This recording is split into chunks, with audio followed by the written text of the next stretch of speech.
Hello everyone, thank you so much for joining me. This time I want to speak on a significant cultural practice of the Ewe people that attests to the fact that the Bible is a repository of Ewe culture.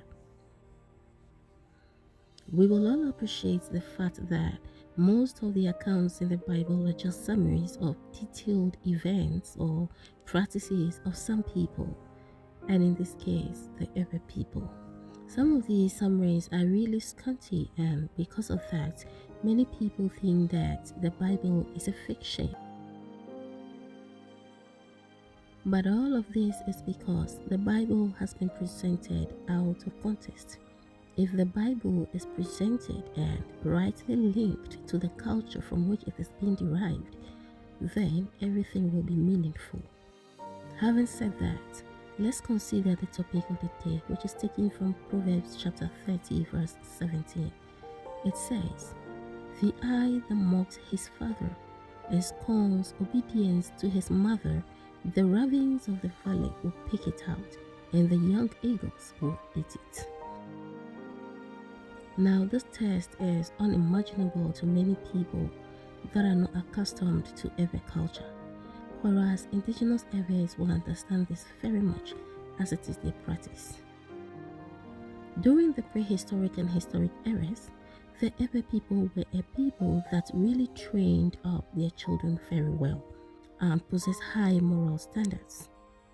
There was no place for disrespectful people in Ewe society because they purged their communities of hardened criminals, recalcitrant outcasts, and disobedient children. And that was because there was a reserved place for them known as Torkor, Atorlia. Torkor, Atorlia is the fifth landing site. Torkor means landing site, and Atorlia means the fifth. Aton is 5, and Atorlia means the fifth. Now understand the context that these people predominantly live by the coastlines, so their basic traditional occupations include fishing, weaving, and other crafts. Torkor is where the boats land for fishermen to sell their catch and buyers to buy fish. So Torkor is the local fish market by the shores. Torkor is well known to all members of the Ewe community. Now, Torkor Atorlia was by the shores, but in a forest, and a different trade took place there, so it was proverbial. No wonder it was recorded in the book of Proverbs. Torkor Atorlia was a big deal. In those days, parents in Ewe societies had the utmost responsibility to train up their children well. If not, they risk losing them. However, this responsibility was on the whole community as well. In Ewe culture, parents, siblings, external relatives, and members of the entire community all join forces to correct misbehavior in children. So sometimes, when a child misbehaves, an uncle from another home can come and discipline the child right in front of the parents. This is because all families and the entire communities dread the loss caused by misbehavior. Torkor Atorlia was an institution under the traditional court system. The institution had workers who were assigned various tasks. Some had a duty to arrest, some were executioners, and others had various duties. Their mode of communication was the beating of drums. There were 2 drums, the bigger and the smaller. The bigger was the male drum, and the smaller one was the female drum, subject to the male drum. So, how does it happen? First, a report is made to the institution by the family after all correctional and punitive measures have been exhausted. The institution will send people to survey the community and find if there is the truth in the report.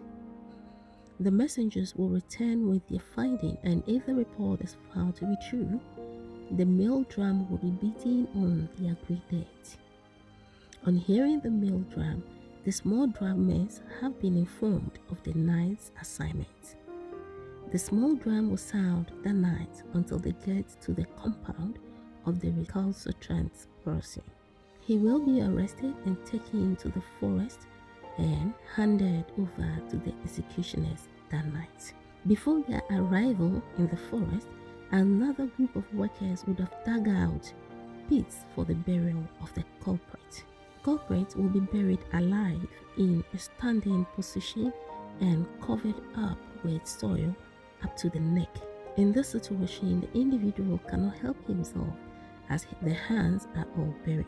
It is at this point that the vultures, eagles, and other wild birds will plug out their eyes, and in pain, they would cry, shout until they die. Their heads would then be covered with soil after they are dead, and that would be the end of that person. This was how every communities got rid of bad behavior, and their generations till today cannot exhibit high levels of disrespect in society.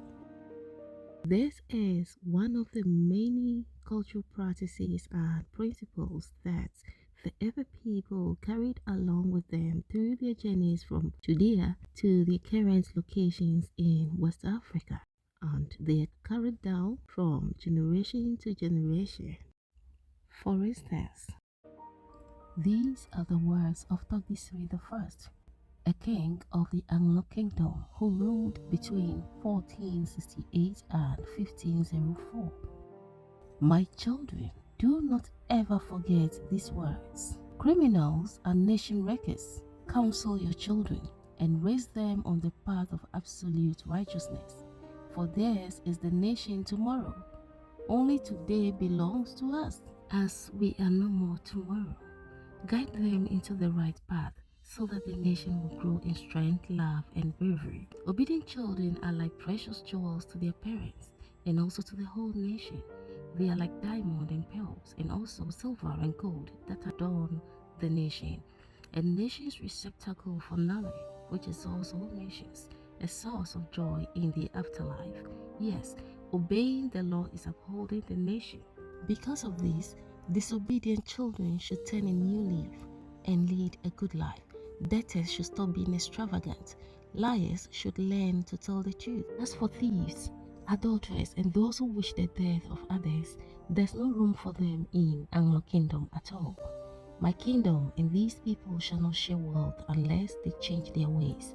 In view of this, a child who persists in being disobedient, we shall find a place for him or her at Torkor, Atorlia. This culture is no more in practice. However, the physical location of Torkor, Atorlia is still visible in Angloga. Angloga is in the Volta region of Ghana. Thank you for watching. I hope to come your way soon with another beautiful episode. Bye.